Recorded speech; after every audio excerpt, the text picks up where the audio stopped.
बिस्मिल्लाहिर्रहमानिर्रहीम। अस्सलामुअलैकुम dear students, मैं हूं प्रोफेसर अज़मत अली और आप देख रहे हैं मेरा चैनल मैथ्स फॉर यू। बेटा, जैसे कि आप लोग जानते हैं कि हमने कैलकुलस में से प्लेन कर्व 1 चैप्टर नंबर 6 जो है ये स्टार्ट किया हुआ है और मैं प्रीवियस लेक्चर्स में सर्कल, एलिप्स, पैराबोला, हाइपरबोला के मुतालिक डिस्कशन कर चुका हूँ। आज के इस शॉर्ट लेक्चर में हम नेचर ऑफ द कॉनिक्स को डिस्कस करेंगे by using second degree general equations. और ये जो सेकंड डिग्री जनरल इक्वेशन है ये है विदाउट प्रोडक्ट टर्म।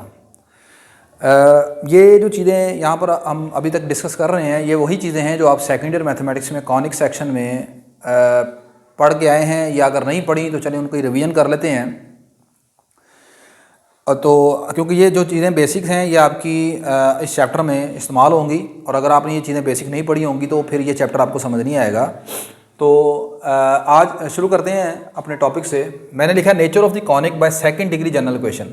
अब सेकंड डिग्री जनरल इक्वेशन यहाँ पर क्या है, ax² plus by² plus gx plus fy plus c equal to 0। This is called second degree general equation without product term. इसमें कहीं पर भी एक्स वाई प्रोडक्ट टर्म आपको नज़र नहीं आ रही। प्रोडक्ट टर्म का मतलब ये है कि इसमें आपको कहीं ये वाला फैक्टर, ये वाली टर्म एक्स वाई नज़र नहीं आ रही। इसके बाद हम डिस्कस करेंगे उसमें प्रोडक्ट टर्म आएगी, ठीक है, that is D generate conic section की तरफ हम जाएंगे, वो नेक्स्ट लेक्चर में डिस्कस करेंगे। मेरे पास ये सेकंड डिग्री जनरल इक्वेशन आपको लिख के दी है। मैंने ये पहचानना है कि ये जो सेकंड डिग्री जनरल इक्वेशन है ये सर्कल कब बनती है, एलिप्स कब बनती है, पैराबोला कब बनती है, हाइपरबोला कब बनती है। तो पहला केस है मेरे पास कि ये सर्कल कब बनेगी। ये सर्कल को रिप्रेजेंट करेगी अगर x² और y² का जो कॉफिशेंट है वो दोनों सेम हो जाए, ठीक है। व्हेन एवर a और b ये दोनों सेम हैं, लेकिन ये सेम होने का मतलब है ये ज़ीरो नहीं है। अगर ज़ीरो हो जाएंगे तो फिर तो ये सेकंड डिग्री इक्वेशन रहेगी नहीं ना, ठीक है। a और b दोनों अगर इक्वल होंगे लेकिन नॉन ज़ीरो होने चाहिए तो देन दिस रिप्रेजेंट सर्कल, ठीक है। Second one ellipse. यहाँ पर एलिप्स के केस में आपके पास a और b जो हैं वो डिफरेंट होंगे, बट ये है कि बट हैव सेम साइन। इनके जो साइन हैं वो सेम होने चाहिए, but have same sign. Same signs का मतलब ये है कि अगर x² का कोफिशिएंट पॉजिटिव है तो फिर y² का कोफिशिएंट भी पॉजिटिव होना चाहिए, और अगर x² का कोफिशिएंट नेगेटिव है तो फिर y² भी नेगेटिव होना चाहिए, ठीक है। तो ऐसी सूरत में ये एलिप्स हो जाएगा। Third one is hyperbola.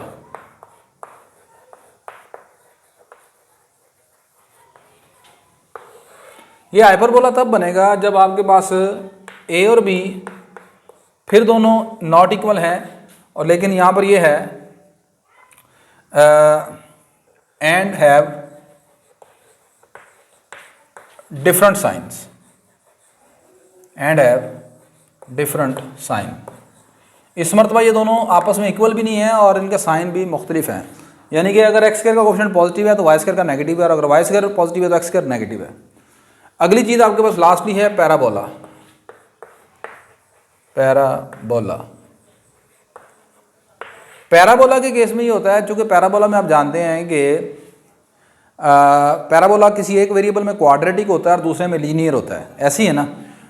तो यहाँ पर आइदर या तो x² का कोफिशिएंट 0 होना चाहिए या y² का कोफिशिएंट 0 होना चाहिए, आइदर दोनों सेम वक्त में 0 नहीं हो सकते। तो या तो फिर यहाँ पर ये होगा, पैराबोला के केस में ये होगा आइदर a इक्वल टू 0 और b equal to 0, but not both. लेकिन दोनों इकट्ठे नहीं होने चाहिए, बट नॉट बोथ। तो दिस रिप्रेजेंट पैराबोला। मिसाल के तौर पर एक एग्जांपल लेते हैं। मैंने इक्वेशन लिखी है 3x² plus 5y² plus 8x plus 19y plus 18 equal to 0। मैंने जज करना है ये कौन सी इक्वेशन है। तो यहाँ पर चूंकि देखें x² और y² का कोफिशिएंट सेम नहीं है, ठीक है, वो 3 है वो 5 है, लेकिन उनका साइन सेम है। तो ये जो क्वेश्चन है ये आपके पास एलिप्स की क्वेश्चन है, दिस रिप्रेजेंट एलिप्स। मैंने लिखा जी कि 3x स्क्वायर माइनस 9y का square minus 8x minus 9y plus 3 equal to 0। अब यहाँ पर चूंकि एक्स स्क्वायर और वाई स्क्वायर का कोएफिशिएंट सेम नहीं है, लेकिन उनके साइन भी ऊपर से एक दूसरे के ऑपोजिट है, ये एक पॉजिटिव है नेगेटिव है, ये इस मरतबा हाइपरबोला है, दिस रिप्रेजेंट हाइपरबोला। मैंने लिखा जी 13x स्क्वायर प्लस 13y का square plus 19x equal to 0 equal to 10 suppose. X square और वाई स्क्वायर का कोएफिशिएंट सेम है, अगली यहाँ पर एक्स वाई वाली टर्म नहीं है, नो प्रॉब्लम, हमें इससे कोई गर्ज नहीं है। एक्स स्क्वायर और वाई स्क्वायर का कोएफिशिएंट जो है वो सेम है यहाँ पर और इक्वल है। तो ये पहला है, ये आपके पास सर्कल है, ठीक है, ये सर्कल की इक्वेशन है, दिस रिप्रेजेंट सर्कल। मैंने लिखा जी कि x square plus 9y minus plus 18x plus 3 equal to 0। आपने देखा यहाँ पर वाई स्क्वायर मौजूद नहीं है, एक्स के ऊपर स्क्वायर है और वाई यहाँ पर लीनियर है, ठीक है। तो ये पैराबोला की इक्वेशन है, दिस रिप्रेजेंट पैराबोला, ठीक है जी। तो ये तरीकाकार है आपके पास, अगर आपको सेकंड डिग्री जनरल इक्वेशन दी हो विदाउट प्रोडक्ट टर्म दी हो, ठीक है, तो उसको जज करना है। अगर फर्ज करें यहाँ पर मैं प्रोडक्ट टर्म लिख देता हूँ तो फिर ये जज नहीं किया जा सकता इससे, सही है। तो आई होप कि आज का लेक्चर आपको समझ आया होगा। इंशाल्लाह नेक्स्ट लेक्चर में हम डीजेनरेट कॉनिक सेक्शन के ऊपर डिस्कस करेंगे, that is the very very important thing, ठीक है। तो और वहाँ पर हम डिस्कस करेंगे अगर प्रोडक्ट टर्म आपको दी हो तो फिर उसको आप किस तरह जज करते हैं, सही है। मेरी ये वीडियो अगर आपके लिए हेल्पफुल है तो इस वीडियो को लाजमन लाइक कीजिएगा, शेयर कीजिएगा, चैनल को सब्सक्राइब कीजिएगा। अल्लाह हाफिज़।